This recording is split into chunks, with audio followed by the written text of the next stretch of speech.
अस्सलामुअलैकुम वरहमतुल्लाहि वबरकातुहू।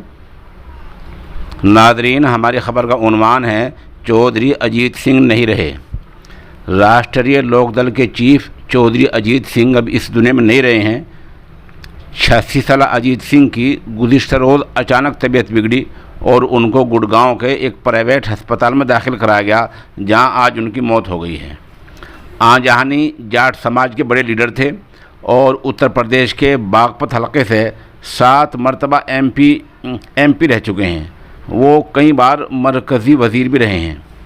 आजहानी ने अपना सियासी सफ़र 1986 से शुरू किया था। उस वक्त उनके वालिद आजहानी चौधरी चरण सिंह बीमार पड़ गए थे। 1989 में अजीत सिंह को और फिर 1986 में वो राज्यसभा के मेंबर बने। 1989 में अजीत सिंह पहली बार बागपत हलके से एमपी बने। वीपी सिंह सरकार में उन्हें वज़ीर बनाया गया। 1991 में भी वो बागपत से ही वज़ीर बने। नरसिम्हा राव सरकार में उन्हें वज़ीर बनाया गया। फिर 1996 में तीसरी बार वो कांग्रेस के टिकट पर एमपी बने। जल्द ही उन्होंने कांग्रेस छोड़ दी और इस्तीफ़ा दे दिया। फिर 1997 में उन्होंने राष्ट्रीय लोकदल पार्टी बनाई। इससे पहले जो पार्टी थी वो उनके वालिद साहब की अलग पार्टी थी, वो उसी में रहे और उसी में उन्होंने काम किया। लेकिन फिर 1997 में उन्होंने राष्ट्रीय लोकदल पार्टी बनाई। इसी साल वो ज़िमनी चुनाव उपचुनाव में बागपत से जीत कर लोकसभा पहुँचे। फिर 1998 में वो चुनाव हार गए, लेकिन दोबारा जीत गए। फिर 2001 से 2003 तक वो अटल बिहारी वाजपेयी सरकार में वज़ीर बने रहे।